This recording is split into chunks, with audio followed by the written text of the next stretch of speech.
চলো 10 মিনিটের মধ্যে আমরা পরিমাণগত রসায়নের ইম্পর্টেন্ট এমসিকিউগুলো দেখে ফেলি। এই চ্যাপ্টারের বিশাল অংশ জুড়ে কিন্তু ম্যাথ আছে, সো ম্যাথগুলো খুব ভালোভাবে দেখতে হবে। প্রথম প্রশ্ন দেখো, স্টিপিতে 65 গ্রাম ওজোন গ্যাসের আয়তন কত? এক্ষেত্রে আমরা 1 মোলে কত গ্রাম অণু বা পরমাণু থাকে, এর আয়তন কত, অণু বা পরমাণুর সংখ্যা কত, এই সব জিনিসগুলোকে কাজে লাগাবো।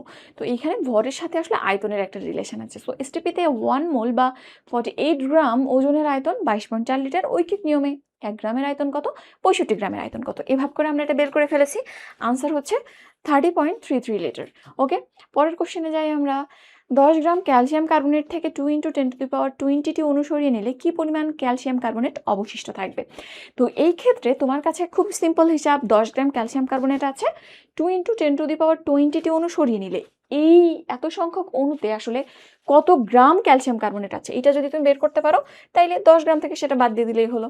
তাহলে তোমার কাছে সিম্পল হিসাব এখন 6.023 × 10⁻23টি অণুর ভর 100 গ্রাম, কারণ এখানে ক্যালসিয়াম কার্বনেটের আণবিক ভর 100 গ্রাম। তাহলে একটি অণুর ভর কত, আর 2 × 10⁻20টি অণুর ভর কত? দেখো 2 × 10⁻20টি অণুর ভর 0.0332 গ্রাম আসছে। ওকে, এখন এইটা তুমি সরাই নিলে, এত গ্রাম সরাই নিলে, আগে ছিল 10 গ্রাম, তাহলে 10 থেকে এটা বাদ দাও, আনসার বের হয়ে যাবে। তাহলে বাদ দিলে 9.9668, দ্যাট ইজ আনসার হচ্ছে 9.966 গ্রাম। ঠিক আছে, ওকে। এরপর আমরা পরের প্রশ্নে যাই। 3 নম্বর কোয়েশ্চেন, Fe2O3 এর অম্লত্ব কত? তো আমরা জানি কিন্তু অম্লত্ব ক্ষারের ক্ষেত্রে হয় আর ক্ষারত্ব অম্লের ক্ষেত্রে হয়, আমরা এটা পড়েছি ফার্স্ট পেপারে। তারপর একটু দেখি এখানটাতে Fe2O3 এরকম যে অক্সাইডগুলো আছে, এদের ক্ষেত্রে আমরা যদি অম্লত্ব বের করতে চাই তাহলে সেন্ট্রাল যে মৌলটা আছে, কেন্দ্রীয় মৌল এখানে আয়রন, তার সংখ্যা যে কয়টা পরমাণু আছে সেই সংখ্যার সাথে আমরা এর যে জারণ সংখ্যা সেটাকে গুণ করে দিই। তাহলে জারণ সংখ্যা কত?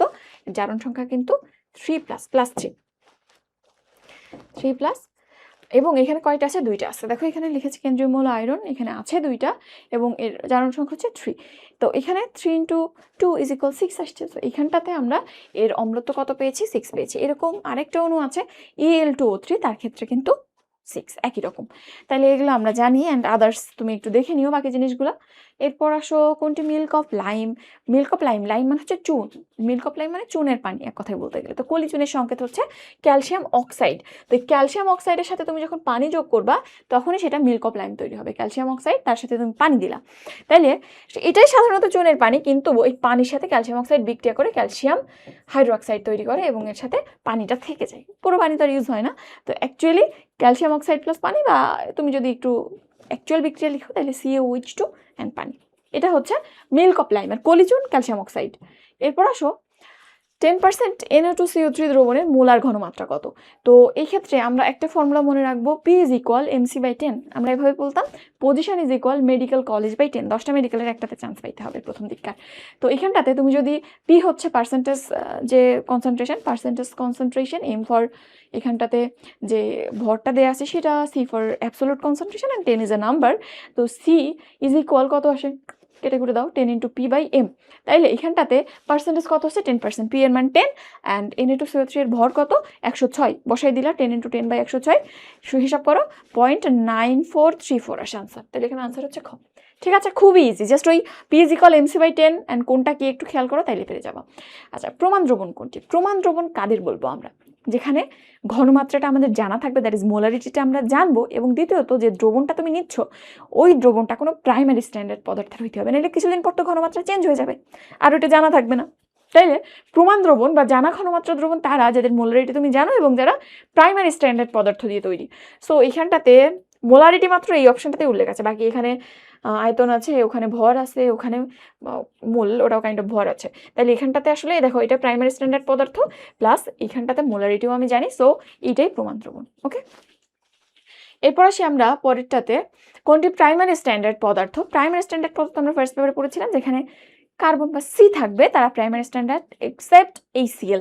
তাহলে এখানে C, এই যে HCl না, বাকি যেগুলো আছে তার মধ্যে C আছে, K2CR2O7, সো এটা হচ্ছে গ আনসার। অ্যান্ড পরেরটাও একই কথা, প্রাইমারি স্ট্যান্ডার্ড পদার্থ কোনটা? Na2CO3। এরপর আসো নিচের কোনটি তাপমাত্রার উপর নির্ভরশীল? তো তাপমাত্রার উপর তুমি যদি ভর আর আয়তনের কথা তুলনা করো, শুধুমাত্র কিন্তু আয়তন নির্ভরশীল, ভর কোনোভাবেই চেঞ্জ হয় না, কোনোভাবে না। শুধুমাত্র ওই যে টাইম ট্রাভেলে চেঞ্জ হতে পারে, বা আমরা যখন আলোর বেগে ছুটতে যাই বা অনেক বেশি বেগে ছুটি তখন চেঞ্জ হতে পারে, বাট এটা খুবই ইমপ্র্যাকটিক্যাল, এটা শুধু থিওরিতে পসিবল।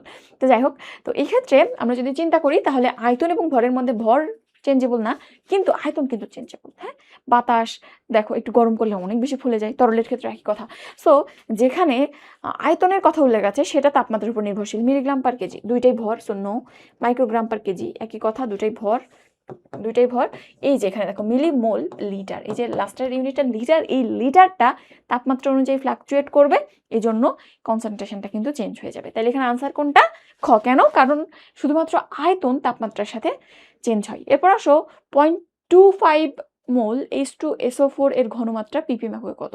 মোলার 0.25 মোলার H2SO4 এর ঘনমাত্রা ppm এককে কত? তো ppm থেকে আমরা যদি এই পার্সেন্টেজ থেকে বা মোলারিটি থেকে বের করতে চাই, কিছু সূত্র আছে তোমরা জানো। সো ppm এর জাস্ট সিম্পল সূত্র হচ্ছে mc ইন্টু 1000 বা 10⁻3। তো এই ক্ষেত্রে আমাদের m এর মান কত? H2SO4 এর ক্ষেত্রে 98, আণবিক ভর 98। এখানটাতে কনসেন্ট্রেশন কত দেয়া আছে? 0.25। সো কনসেন্ট্রেশন 0.25 এবং 1000 দিয়ে গুণ করো 24500 আসবে। তাহলে 24500 জাস্ট সিম্পলি তুমি চিন্তা করো যে এই ফর্মুলা কিভাবে আসছে, তাহলে কিন্তু হয়ে যায়। ফর্মুলা জাস্ট এতটুকু, এমসি ভাই এমসি ইন্টু 1000। আর যদি পিপিবি এর ফর্মুলা বলো এমসি ইন্টু 1 লাখ, বা এখানটাতে 10⁶। আচ্ছা 1 লাখ নাকি 10 লাখ? একক, দশক, শতক, সহস্র, অযুত, লক্ষ, নিযুত। 10 লাখ, 10⁶। ওকে, এরপর আসো আমরা পরের কোশ্চেনে যাই। 1 ppm ইজ ইকুয়াল কত? আমি দেখো ইউনিটের কনভার্সনগুলো এখানে লিখেছি। 1 ppm is equal 1 milligram per litre. এখন ওই লিটারকে আমি ডেসিলিটার করব, দ্যাট ইজ এখানে 1000 দিয়ে ভাগ করছি, ওপরেরটা 1000 দিয়ে ভাগ করবো, তাহলে উপরের মিলিগ্রামটা মাইক্রোগ্রাম হয়ে যাবে আর ওইটা ডেসিলিটার হয়ে যাবে। তাহলে 1 মিলিগ্রাম পার লিটার বলতে পারো বা মাইক্রোগ্রাম পার ডেসিলিটার বলতে পারো। আর 1 ppb is equal 1 microgram per litre, এটা কিন্তু আবার ডেসিলিটার না, মাইক্রোগ্রাম পার লিটার। আর 1 ppm is equal 1000 ppb। Okay, তাইলে এইখানটাতে আনসার হচ্ছে 1 মিলিগ্রাম পার লিটার, ওই যে একদম প্রথমটা। এরপর আসো আমরা পরে যাই। ইথানোয়িক অ্যাসিড ও NaOH দ্রবণের ট্রাইট্রেশনে উপযুক্ত নির্দেশক কোনটা? তো ইথানোয়িক অ্যাসিড এ কিন্তু দুর্বল অ্যাসিড, আর NaOH সবল ক্ষার। তাইলে দুর্বল অ্যাসিড সবল ক্ষারে আমরা নির্দেশক হিসেবে কাকে ব্যবহার করতে পারি বলো? আমরা কিন্তু ফেনলফথ্যালিনকে ব্যবহার করতে পারি। কেন কি? আমরা দেখো পরের পেজটা একটু দেখি। সবল অ্যাসিড এবং সবল ক্ষার এদের মধ্যে যদি বিক্রিয়াকরণ হয়, এদের পিএইচ সাধারণত 7 এর আশেপাশে থাকে, এবং এই ক্ষেত্রে আমরা সব ধরনের নির্দেশক ব্যবহার করতে পারি। সবল অ্যাসিড আর দুর্বল ক্ষার যদি হয়, সেক্ষেত্রে পিএইচ সাধারণত 4 থেকে 7 এর মধ্যে হয়, 5.27 অ্যাভারেজে। এই ক্ষেত্রে আমরা মিথাইল রেড এবং মিথাইল অরেঞ্জ ব্যবহার করি। আর দুর্বল অ্যাসিড আর সবল ক্ষার যদি হয়, সেক্ষেত্রে পিএইচ রেঞ্জ সাধারণত 8 থেকে 10 হয়, আর অ্যাভারেজে বললে 8.8। এই ক্ষেত্রে আমরা ফেনলফথ্যালিন এবং থাইমল ব্লু ব্যবহার করি। এখন এইখানটাতে আমরা একটা জিনিস লিখে নেই, সেটা হচ্ছে দুর্বল অ্যাসিড দুর্বল ক্ষার, ওদের ক্ষেত্রে আসলে পিএইচটা খুব ভালনারেবল, মানে কখন রিয়াকশন হয় এটা বোঝাই যায় না, এবং এই ক্ষেত্রে কোনো স্ট্যান্ডার্ড আমরা নির্দেশকও ব্যবহার করতে পারি না, সো ওটা বাদ। তাইলে ওখানে আমরা দেখেছিলাম দুর্বল অ্যাসিড সবল ক্ষার, ফেনলফথ্যালিন, থাইমল ব্লু, এই জন্য ওখানে ফেনলফথ্যালিন হয়েছে। এরপর আসো সমায়তনের 0.1 m NaOH দ্রবণ ও H2SO4 দ্রবণের মিশ্রণের প্রকৃতি কীরকম হবে? তো এই ক্ষেত্রে আমরা বিক্রিয়াটা করব NaOH আর H2SO4 দুইটাই কিন্তু সম আয়তন এবং একই মোলারিটির আমরা দিয়েছি। তো NaOH আর H2SO4 বিক্রিয়া করলে Na2SO4 এন্ড ওয়াটার হয়, সমতা করলে এখানে 2 অণু NaOH লাগে আর এখানে 1 অণু H2SO4 লাগে। এখন দেখো তুমি এখানে যদি বিক্রিয়া শুরু করো, তোমার কাছে ধরো আছে 1 মোল NaOH আর 1 মোল H2SO4, বিক্রিয়া শুরু করছো। তো এক পর্যায়ে যে 1 মোল NaOH শেষ হয়ে গেল, আর এ যে পরিমাণে লাগে H2SO4 তার অর্ধেক লাগে। দেখো 2 এর জন্য 1 লাগে, 1 এর জন্য হাফ লাগে। তাহলে এ যখন 1 মোল শেষ হয়ে গেল, তোমার কাছে ছিল 1 মোল করে, 1 মোল শেষ, সো এখানে এখন NaOH নাই। আর এখানে H2SO4 ওর কিন্তু হাফ মোল লাগছে, তাই না? 1 মোলের জন্য হাফ মোল লাগছে, হাফ মোল অলরেডি আছে এখনো, তাহলে এর হাফ মোল এখনো বেঁচে আছে, 0.5 মোল অবশিষ্ট আছে। তাহলে দ্রবণের মধ্যে বিক্রিয়ার শেষে 0.5 মোল H2SO4 থাকবে। তাহলে দ্রবণের প্রকৃতি কিরকম হবে? অম্লীয়। তাহলে এই সমস্ত ক্ষেত্রে আমরা বিক্রিয়া লিখবো, কার কত মোল লাগবে সেটা লিখবো, কতটুক দেয়া আছে সেটা লিখবো। এখন দেখবো ইউটিলাইজেশনের পর, বিক্রিয়ার পর কতটুক অবশিষ্ট আছে, যে অবশিষ্ট থাকবে ওই দ্রবণের প্রকৃতি সেরকম হবে। এরপর আসো অম্লক্ষার দ্রবণের টাইট্রেশনের সমাপ্তি বিন্দুতে ফেনলফথ্যালিনের নির্দেশকের বর্ণ পরিবর্তনের পিএইচ সীমা কত? তো ফেনলফথ্যালিন বইতে দেওয়া আছে 8.2 থেকে 9.8 এই রেঞ্জে, আর পরীক্ষাতে যেটা আসছিল একটু সামান্য এদিকে ওদিকে 8.3 থেকে 110। তাইলে এখানটাতে আমরা খুব কাছাকাছি মান, কিন্তু সামান্য একটু এদিক ওদিক। তাহলে এখানে আনসার হচ্ছে গ। তোমরা কিন্তু নির্দেশকের বর্ণ পরিবর্তনের যে সীমা রেখা বা রেঞ্জগুলো একটু দেখে রাখি, অন্তত যাতে দেখে দাগাইতে পারো। এরপর পিএইচ এর হিসাব তোমরা জানো, খুবই সিম্পল জিনিস কিন্তু। তো এই সমস্ত দ্রবণে বা যাই থাকুক না কেন, যে কোনো যোগের ক্ষেত্রে পিএইচ নির্ণয় করতে হলে ওইটাকে কি ভেঙে নিতে হয়। যেমন এই সেলের পিএইচ তুমি নির্ণয় করবে, দেখো এই সেলকে আমি ভেঙে নিলাম, এক অণু HCl থেকে তৈরি হয় একটা H+, তাইলে এইভাবে আমি ভেঙে লিখেছি। যদি দুইটা হইতো তখন কিন্তু এখানে যদি 0.001 m হইতো, এখানে দুইটা হলে 2 × 0.00 m এর কনসেন্ট্রেশনটা ডাবল হয়ে যেত, এই জন্য ভেঙে নিতে হয় বিক্রিয়াটা। তাইলে এখানটাতে আমি 0.00 m HCl থেকে H+ পাচ্ছি 0.001 m, একই পরিমাণে। এখন pH এর সূত্র কি -log H+, এখন মান বসাও -log 0.001 মানে -3 আসে, আগে একটা মাইনাস আছে, -3 3, ওকে ডান। তাহলে এখানে আনসার হচ্ছে 3, ওকে। আর যদি H2SO4 থাকতো, ধরো H2SO4 দেয়া আছে তোমার কাছে, যার ঘনমাত্রা 0.1 m, যদি 0.1 m থাকে, তাহলে তুমি এই ক্ষেত্রে কি করবা? এই ক্ষেত্রে কিন্তু H2SO4 থেকে একটা H2SO4 থেকে দুইটা H+ তৈরি হয়, তাহলে এইটার ঘনমাত্রা যদি 0.1 m হয়, এইটার ঘনমাত্রা 0.2 m, সো ওই H এর জায়গায় এখানে 0.2 বসবে কিন্তু, ঠিক আছে? এটা একটু খেয়াল রাখি, এই জন্য বিক্রিয়া ভাঙতে হয়। এরপর আসো নিচের কোন জোড়া লুইস অ্যাসিড সম্পর্কে তোমাদের পরিবেশ রসায়নে পড়েছিলাম। তারপর লুইস অ্যাসিড মানে যে ইলেকট্রন গ্রহণ করতে চাইবে। তো এই অপশনগুলোর মধ্যে AlCl3 কেবলমাত্র এবং BF3 কেবলমাত্র, এদের শেষ কক্ষপথে 6টা করে ইলেকট্রন আছে, ওই ইলেকট্রন চাবে, এই জন্য এরা লুইস অ্যাসিড। তোমরা পরিবেশ রসায়ন থেকে এটা দেখে নিও। এরপর হচ্ছে লিথিয়াম অ্যালুমিনিয়াম হাইড্রাইড, এখানে হাইড্রোজেনের জারণ মান কত? হাইড্রোজেনের সব জায়গায় জারণ মান আমরা +1 দেখেছি, কিন্তু এইখানে বাকি যারা যুক্ত আছে এদের ইন্ডাকশন এত বেশি, এটা অনেক ধনাত্মক, অ্যালুমিনিয়াম বেশ ধনাত্মক, তো এরা এত ধনাত্মক, এদের প্রভাবে এই হাইড্রোজেনের কাছ থেকে হাইড্রোজেন এরা কি করতেছে, ধনাত্মক মানে ওরা ইলেকট্রন ত্যাগ করতে চাচ্ছে। এখন ইলেকট্রন ত্যাগ করছে, ইলেকট্রন যাবে ওই যৌগের মধ্যে, আর যে আছে তার কাছে যাবে, তো বাধ্য হয়ে এই হাইড্রোজেন ইলেকট্রন গ্রহণ করে এবং সে মাইনাস হয়ে যায়। তাহলে এরা এত ধনাত্মক, এদের প্রভাবে একে ঋণাত্মক হয়ে যায়। সো আনসার হচ্ছে খ, ওকে। এটা ভুল করে এটা দাগাইছে, সো এটা কিন্তু নিও না। এরপর আসো নিজের কোন আয়নটি জারক ও বিজারক উভয় রূপে কাজ করে? যেসব আয়নগুলা ইলেকট্রন গ্রহণও করে ত্যাগও করতে পারে, তাদেরকে আমরা এরকম দ্বৈত ধর্মের অধিকারী বলে থাকি বা জারক বিজারক উভয় বলে থাকি। যেমন দেখো আয়রন, Fe2+, চাইলে ও দুইটি ইলেকট্রন নিয়ে আয়রন হিসেবে অধক্ষিপ্ত হইতে পারে, আবার চাইলে এই আরেকটা ইলেকট্রন ত্যাগ করে Fe3+ হইতে পারে। সো দুই দিকে যাইতে পারে, জারক হইতে পারে, বিজারক হইতে পারে। সো আনসার ইজ খ। বাকিগুলোতে দেখো এদের সোডিয়াম একটা ইলেকট্রনই ত্যাগ করতে পারে, করে বসে আছে। অ্যালুমিনিয়াম 2+ হইলে একটা সুযোগ ছিল, বাট 3টা করতে পারে, 3টা করেই বসে আছে। Sn4+, 2+ হইলে সুযোগ ছিল, আর 4টা সর্বোচ্চ করতে পারে, করে বসে আছে। তো ইলেকট্রন আর দেওয়ার জায়গা নেই, সো ও কেবলমাত্র ইলেকট্রন নিতে পারবে। এরপর হচ্ছে কোন যৌগে কার্বনের জারণ সংখ্যা যোজনী সমান? তো এই সমস্ত জৈব যৌগের ক্ষেত্রে সব জায়গাতে সাধারণত আমরা যোজনী 4 পাই, শুধুমাত্র আইসোসায়ানাইড বা আইসোনাইট্রিলে 2 হয়। তো এই সমস্ত জায়গাতে যোজনী কিন্তু 4। দেখো 4টা করে হাত কার্বনের আছে, তুমি হিসাব করে দেখো। কিন্তু জারণ সংখ্যা সবসময় যে যোজনীর সমান হবে তা না। হিসাব করে দেখো, এখানে +1 × 6 6টা হয়, 2টা ভাগ করে গেলে 3 হয়। এখানে দেখো -3 হয় এর জন্য, এখানে +1, তাহলে নিউট্রাল করলে 2 হয়, এ 2 পাই। এখানের ক্ষেত্রে -4 হয় ক্লোরিনের জন্য, সবটাই পাই, সো +4।